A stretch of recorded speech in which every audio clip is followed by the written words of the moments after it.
Hey yo tout le monde et on se retrouve pour une nouvelle vidéo. Comme vous le voyez, bilan lecture. Oui je sais, ça fait assez longtemps que j'en ai fait. Environ un an. Maintenant elle va arriver avec un peu de chance. Donc il y aura normalement quelques mangas. Alors il y en aura normalement beaucoup moins que l'autre. Mais c'est pas grave, vous verrez bien. J'ai lu du coup le deuxième arc. Oui, mais c'est surtout le deuxième tome du deuxième arc de Little Devil Koai. Alors même si je l'avais déjà vu en soi en animé et que je le connais assez bien du coup, que l'adaptation du manga par rapport à l'animé, et deux trucs comme je l'ai déjà dit dans la précédente, les deux adaptations se ressemblent énormément et c'est toujours le cas avec le deuxième tome de ce deuxième arc. Comme je viens de le dire, c'est toujours pas, enfin c'est toujours pareil, ça se ressemble toujours autant. Il n'y a pas grand chose à dire sur cette conclusion de ce deuxième arc. Tout ce que je peux dire, c'est que l'arc en lui-même est plutôt sympa du coup, je peux dire en globalité pour l'arc. Il est plutôt sympa même si Koga est un peu énervante par moment, mais bon ça après c'est selon les personnes. Je préfère Mai donc bon après le reste voilà. Ouais, les autres je m'en fous. Exception faite pour la petite sœur parce que ses réactions sont mignonnes et que voilà, c'est juste sympa. Mais bref, pour Koga, pardon, je vais y arriver, elle est juste un peu énervante par moment. Mais sinon, non, ça reste très marrant. Ça a été une lecture très amusante, très marrante et très relaxante. À part quand il parle de quantique et de physique quantique, de mécanique quantique, tout ce qui est quantique, à partir de là, mon cerveau se débranche tout seul. Me demandez pas, c'est trop pointilleux pour moi. Hein. Alors c'est Futaba qui explique tout ce qui est quantique et quand tout ce qui est quantique, généralement, mon cerveau se débranche. Et même si elle explique et qu'elle réexplique avec une façon plus simple pour comprendre, parce que même le personnage principal, qui est donc Sakuta, ne comprend pas. Donc du coup, même quand pour ne serait-ce que déjà lui, elle est obligée de faire en sorte que ce soit compréhensible déjà pour lui. Et du coup pour nous aussi, c'est sympa. Sinon voilà, c'est très ça a été une lecture très sympa, très relaxante, sinon, dans l'ensemble. Et ce deuxième tome, je l'ai apprécié, il n'y a pas grand chose à en dire, hein. C'est sa suite, c'est littéralement la suite du premier tome. Donc il n'y a pas grand chose à en dire, plus en tout cas, à part une seule chose, Ototo, l'arc 3, hein, qui concerne du coup Futaba, pour ceux qui ont vu l'animé, hein, vous savez de quoi je parle. Mais sinon, pas plus, à part Toto, sortez l'arc 3 en manga s'il vous plaît, merci. Mais sinon, non, j'ai pas grand chose d'autre à en dire, à part que ça a été sympa et que je vous le recommande bien sûr. Alors pour ceux qui soit n'ont pas encore vu l'animé, ou ceux qui ont vraiment adoré l'animé et que vous voulez absolument le manga. Sinon, non, c'est pour ceux qui ont vu l'animé, mais ça a été sympa, mais sans forcément plus. Passez votre chemin. L'adaptation entre les deux, de toute manière, est très fidèle, donc vous sautez absolument aucun détail pour le coup. Donc bon, voilà, j'ai pas grand chose à en dire plus, hein, comme je l'ai déjà dit. Donc on va passer au suivant. Et on continue avec Valhalla Blood Brother, ou juste Blood Brother en fait, on va gagner un peu de temps. Je l'ai lu et avant de dire ce que j'en pense, il y a un risque dans cette vidéo qui est du spoil, je l'ai pas précisé avant, j'ai un peu oublié, mais je le précise maintenant, il y a un risque de spoil, voilà, donc maintenant vous le savez, et ne me faites pas chier en commentaire.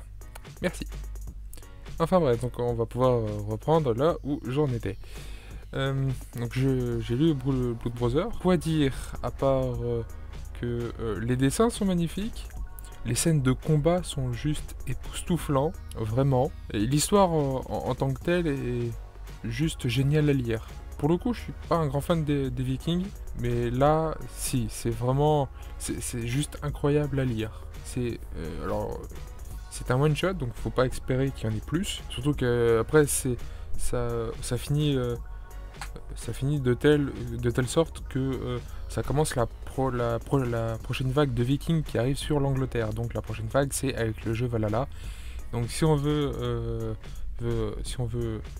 aller plus loin, si on veut aller plus loin, c'est le jeu, tout simplement. Et donc, bah, sinon, l'histoire en tant que telle, juste avec ça, juste avec ce tome-là, en fait, non, c'est magnifique. Même s'il n'y a pas de page couleur, et ça, c'est un peu dommage.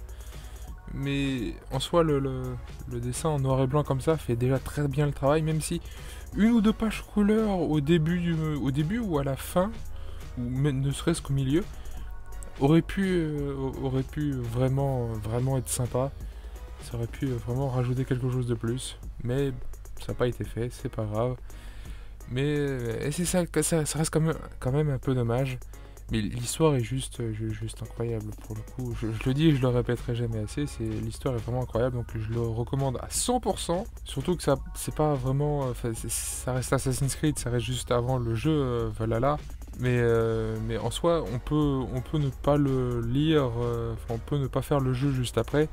C'est pas grave, l'histoire bah, se complète, L'histoire est très bien d'elle-même, il n'y a pas forcément besoin de faire le jeu. En soi, ce n'est pas très grave, mais avec le jeu derrière, ça rajoute quelque chose en plus. Ça étouffe vraiment toute l'histoire Valhalla. Et c'est encore mieux, mais bon, je vais pas le faire le jeu maintenant, j'ai pas l'ordi pour. Mais non, juste le tome comme ça, c'est juste extraordinaire. La lecture en tant que telle est extraordinaire. On suit donc deux frères qui se chamaillent, Ça reste deux frères, donc il y a une certaine compétition quand ils vont combattre ou quand ils vont tuer des bestioles, ce genre de truc, du style des loups. Tout au début du premier chapitre, sur les premières pages, on voit qu'ils s'affrontent sur celui qui va tuer le plus de loups possible. Et c'est comme ça tout au long de ces 5 chapitres. Tout au long du tome, c'est comme ça. Hein, c'est vraiment, on les suit vraiment eux, qui arrivent en Angleterre par quelqu'un qui veut recruter plus de gens pour faire une guerre contre l'Angleterre. Et bah, ils acceptent, mais ouais, c'est vraiment incroyable. Et à la fin du tome, il y a les carnets de l'auteur, donc il y a une interview que j'ai pas lue, j'avais un peu la flemme de la lire. Un jour je la lirai peut-être, mais pas forcément aujourd'hui. Et à part l'interview, il y a aussi des croquis pour certains personnages. Il y a également pour le storyboard, comment ça a été fait. Il y a quelques pages de storyboard. Il y a aussi la cover, comment elle a été faite, la création de la cover du tome. Donc il y a quelques petites choses en plus à la fin qui est plutôt sympa à voir et à lire pour l'interview. Alors comme je l'ai déjà dit, l'interview que je n'ai pas lue et que je lirai peut-être plus tard, tout simplement. Et, mais ça reste également très sympa à voir et à voir du coup. Et pour l'histoire, c'est vraiment sympa. La première bataille en Angleterre, t'as un colosse. Alors pour ceux qui connaissent Game of Thrones, j'ai plus ou moins vu, mais je me rappelle surtout d'un personnage qui était vachement grand. Un vrai colosse, bah ça peut pas. Il est à peu près pareil. Il y a un gars qui est du côté des Anglais, qui est un colosse. C'est une montagne, le mec. Et il se fait pas tuer facilement. Il a tué plusieurs Vikings au début. Et ils finissent par se faire tuer, mais c'est vraiment les deux frères qui le tuent. Et c'est parce qu'il y a les deux frères qui arrivent à le tuer, et c'est parce qu'ils sont surtout deux. Sinon, seul, aucun des deux ne serait arrivé à le tuer seul, hein. Très clairement, les deux seraient morts. Et alors, je l'ai pas précisé, mais il y a plusieurs pages, des doubles pages, qui sont juste magnifiques. Alors, certaines sont un peu malaisantes. Je suis pas sûr que le mot soit bon, mais il y en a une qui est un peu malaisante. Mais sinon, la plupart enfin, toutes les autres doubles pages sont juste magnifiques. Que ce soit celle du début quand ils arrivent en Angleterre, ou celle avec le chef, où il y a une baleine qui arrive juste derrière, qui sort de l'eau. Ce genre de planche est vraiment magnifique. Et les dessins sont vraiment magnifiques, malgré le fait que ce soit pas vraiment habituel en fait, pour le coup. Mais ouais, non, ça reste vachement sympa. Le tome est en lui-même un peu gore par moment, surtout quand il y a des phases de combat. Donc c'est pas forcément à mettre dans toutes les mains. Voilà, donc on va passer à la suite. Et on continue avec Allez Violetta Origins. Alors oui, je sais, j'ai pas encore lu Zero à Hero, je sais. Mais Origins, étant donné que c'est censé être le préquel, je commence par lui, et puis du merde, je fais ce que je veux. Donc j'ai commencé les deux premiers. J'ai lu les deux premiers tomes d'Origine, d'Allez Violetta Origins. Et c'était alors comment dire, Milady est chiante. Déjà, on va commencer par ça. Hein. Milady est très chiante, mais on comprend pourquoi elle est aussi chiante. On comprend pourquoi dans ces deux premiers tomes, dans le premier d'ailleurs, on sait pourquoi elle est aussi joyeuse, aussi énervante en fait. Par rapport à une servante. Alors pour ceux qui l'ont lu, c'est par rapport à une servante, vous savez du pourquoi, du comment. J'ai pas trop pour dire pour éviter de spoiler tout le monde.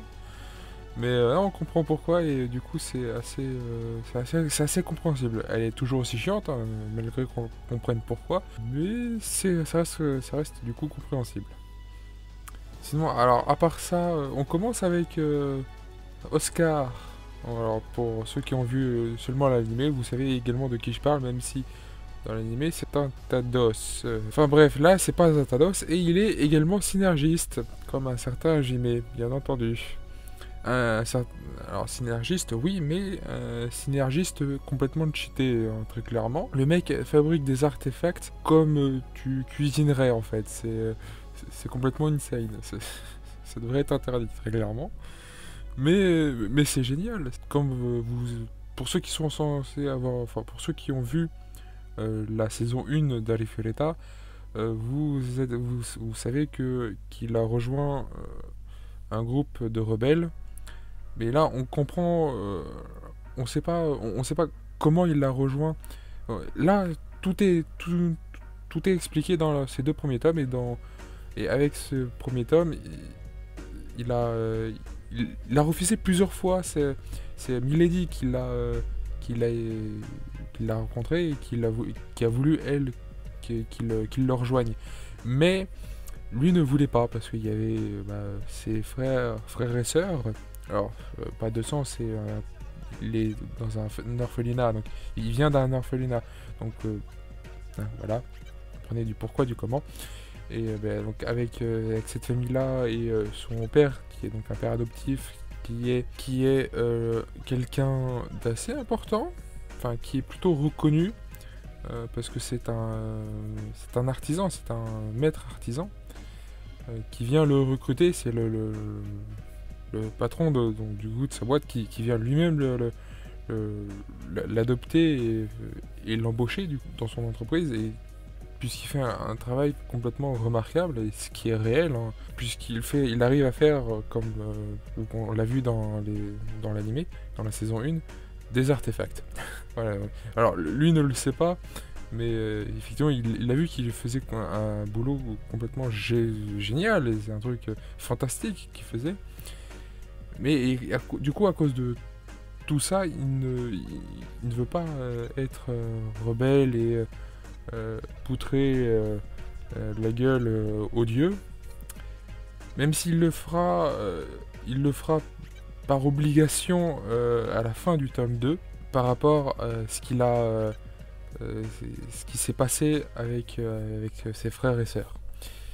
Je garde un certain suspense pour éviter d'en dire trop, mais il va y être obligé par moult péripéties. D'ailleurs, Milady, comme je le disais, on comprend pourquoi elle est comme ça, parce qu'elle explique son passé, et qui elle vient, qui elle est et de quelle famille elle vient à Oscar. Et c'est très... comment je pourrais dire ça? C'est bien quelque chose que je ne m'y attendais pas, c'est bien ça. C'est une noble qui vient d'un empire et qui est... ces nobles sont littéralement des bourreaux. Parce que alors, là où ils sont, il y a une crevasse. Crevasse qu'on connaît assez bien dans l'animé, avec la saison 1, avec avec plein de monstres extrêmement féroces et extrêmement dangereuses. Surtout que plus tu t'enfonces dans cette crevasse, moins t'as de magie en fait, tout simplement. Donc moi tu peux pas en fait juste les tuer, c'est impossible de les tuer et il ne reste généralement rien de toi. Même pas les os, donc c'est dire à quel point ces bestioles sont affamées. Et donc du coup, bah, cette famille, sa famille, c'est une famille de bourreaux, et bah, quand il y a un criminel qui doit être exécuté, au lieu de le tuer simplement d'un coup d'épée, enfin, ce genre de truc euh, assez efficace et assez connu de tous, bah non, il jette la personne dans la crevasse et puis les monstres s'en occupent. C'est un peu ça. Puisque de toute manière, ces monstres sont complètement affamés tout le temps et que bah, il ne reste généralement rien d'eux. Donc bah voilà, hein, c'est plus efficace. Et puis plus rapide, je sais pas, mais c'est plus efficace. Donc elle a vécu quand même dans un environnement assez spécial. Du coup, ça l'a rendue très froide. Et c'est parce que une servante, une domestique qui arrive près d'elle et qui est sa servante personnelle, que ce soit pour les études ou pour la vie quotidienne, euh, elle, en revanche, est elle a un côté également très froid, mais sa vraie nature, c'est très joyeuse, comme Milady est à l'heure actuelle, en fait. Tout simplement. Elle a repris ce trait de caractère de sa servante, puisque oui, sa servante est morte, hein, c'est gros spoil. Ah non mais c'est joyeux, c'est très joyeux, c'est très la joie. Pas du tout, c'est pas grave. Et voilà, donc sa servante se fait tuer elle est une rebelle, et Milady reprend son flambeau et du coup recherche à sa place les personnes qui sont comme elle, avec un certain pouvoir. Euh, alors, pouvoirs qui sont assez spéciaux, hein, c'est comme comme Oscar qui est synergiste, mais c'est pas juste un petit synergiste pas de pacotille, mais un mec lambda, c'est vraiment des personnes qui sont complètement cheatées dans leur domaine. Et ce qui est génial, donc ils les rassemblent, ils sont rassemblés au même endroit pour avoir une vie beaucoup plus libre de ce qu'ils connaissent à l'heure actuelle. Et comme on le sait, bon, ils ne vont pas réussir, ça c'est pas un spoil, c'est comme on le sait avec Arifureta de Zero à Hero, on le sait très bien qu'ils vont pas réussir, puisque c'est censé être Hajime qui va réussir. Enfin, censé, après, moi, je connais pas la suite la suite de la saison 1, mais par logique, c'est censé être lui qui va réussir. Mais en tout cas, ouais, non, ces deux tomes-là étaient vachement sympas. Malgré le fait que les deux premiers chapitres étaient du tome 1 étaient vraiment assez conséquents. Il y avait beaucoup de pavés à lire. Il y avait énormément à lire et au début c'était un peu chiant. Et au fur et à mesure que l'histoire se passe, t'as de moins en moins de choses à lire. C'est beaucoup plus fluide et tu respires un peu mieux que dans les premiers chapitres du tome 1, plus l'histoire avance dans le tome, mieux c'est, et dans le tome 2, ça n'a plus rien à voir du coup, hein, c'est vraiment beaucoup plus fluide et beaucoup plus reposant. Mais non, ça reste une lecture vachement sympa, malgré que pour moi ça a été assez long. Mais sinon, ouais, non, ça a été vachement sympa, et de ce que j'ai compris, c'est en 7 tomes, ça s'est terminé en 7 tomes. Donc bah c'est pas trop long, mais c'est pas trop court non plus. Après, à voir ce que va donner le tome 3. Milady, même si Milady un peu chiante par moment, elle est vachement drôle avec d'autres moments, et vachement puissante. C'est vraiment pas une blague, elle est vraiment puissante et vachement cheatée. Et, bah, pour une fois, c'est sympa à voir, c'est vraiment sympa à voir ce genre de truc. De voir une femme, une femme. Donc c'est sympa de voir une jeune femme être aussi puissante. Voilà, c'est pour le coup, c'est vachement sympa. Et non, l'histoire en elle-même est plutôt bien. Pour le moment, j'apprécie. Puis bah, on verra ce que ça va donner avec la suite. Et j'en suis un peu pressé, même si je vais avoir beaucoup à rattraper avec l'alphabéta de 0 à Hero, puisque normalement, par logique, si on suit toujours la même logique, les tomes de Origine et de 0 à Hero vont sortir en même temps. Donc le prochain, bah, c'est dans quelques mois normalement. Donc bah, on va passer à la suite. Et on continue avec Solo Leveling. Oui, ça y est, je l'ai enfin lu. J'ai lu les 2 premiers tomes. Et comment dire, pour commencer, je ne m'attendais pas à que ce soit comme ça. Je connaissais à peu près vite fait l'histoire, mais pas comme ça, très clairement. Surtout avec le personnage principal, dont je ne citerai pas le nom parce que je ne veux certainement pas l'écorcher. Au début, il est très faible. Là-dessus, qu'on soit bien d'accord, il est extrêmement faible. Il est bien plus faible que tous les autres héros, tous les autres personnages principaux qui sont faibles. C'est dire à quel point il est faible, hein, très clairement. Mais là, il est à un point où il est tellement faible que même t'as le système qui dit on va quand même t'aider parce que tu fais pitié, mec. Bon, il dit pas ça, c'est pas dit comme ça, mais au vu de ce qui se passe, on pourrait croire. Je vais peut-être expliquer un peu ce que c'est, enfin, même si la plupart connaissent. Solo Leveling, qu'est-ce que c'est ça, ou tout au moins, ça parle de quoi? Ça parle de chasseurs et de portails qui arrivent dans notre monde, en Corée du Sud, à Séoul, pour la plupart, visiblement. Ou tout au moins dans le monde, mais on voit surtout la Corée du Sud à Séoul, pour le coup. Et bah, des portails apparaissent et des chasseurs se sont éveillés. Donc, alors, ils peuvent pas évoluer, malheureusement pour eux. Surtout pour le personnage principal. Mais bah, il a quand même réussi à avoir un level up. Voilà, ce qui peut être pratique. Et surtout, alors, il fait ça surtout pour l'argent, même si il doit avoir d'autres travails bien moins dangereux. Enfin bon, bref, peu importe, c'est un détail, j'imagine. Mais surtout, il fait ça surtout pas pour l'argent, oui, mais pas pour lui. C'est pour payer le loyer, payer les études de sa sœur, puisqu'il a une sœur. Et également l'hospitalisation de sa mère, puisque sa mère est hospitalisée. Oui, non, mais ça part bien, ça part bien. Très clairement. Et bah, du coup, il n'a pas le choix, hein, très clairement. Il doit devenir bien plus fort que ça. Même pour avancer dans l'histoire, très clairement, il n'a pas le choix, hein, pour le coup. Et lors d'un raid d'un donjon, il y a plusieurs donjons, les donjons... Alors, comme je l'ai dit, il y a un portail qui s'ouvre.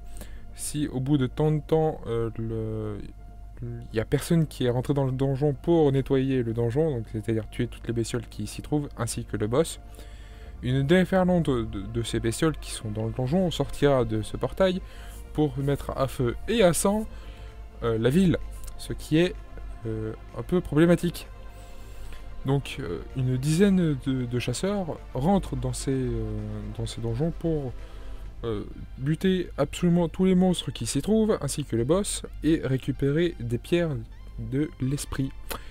qui lui donc ça leur donne de l'argent, et plus cette pierre est avec un niveau élevé, donc plus le donjon est à un niveau élevé, plus ils gagneront de l'argent.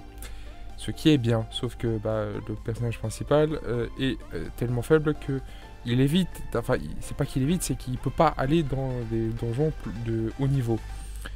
Ce qui, donc, il a forcément des pierres de l'esprit, mais de bas niveau, hein, de son niveau, du coup. Et même là, il arrive encore à se retrouver à l'hôpital à chaque fois.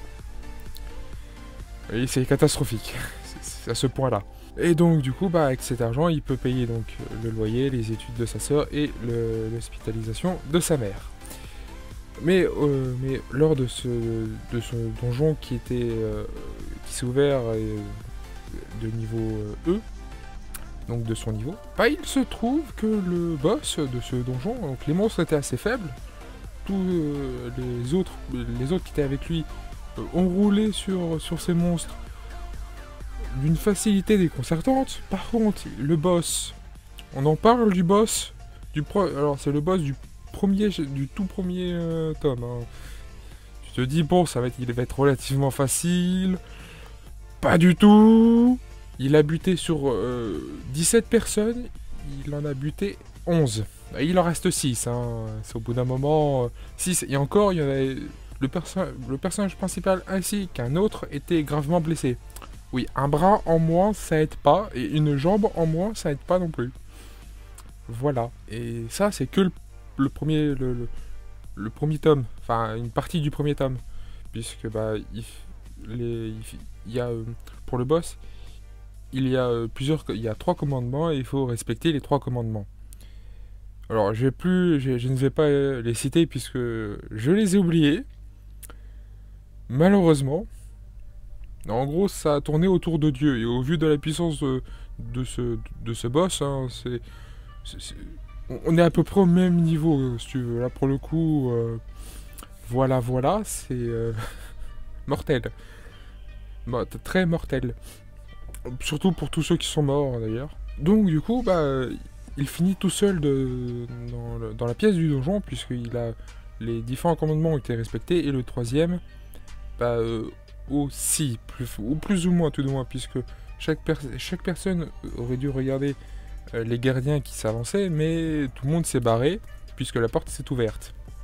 Voilà, le problème, c'est que le personnage principal s'est retrouvé tout seul, avec une jambe en moins, hein, je le rappelle. Voilà.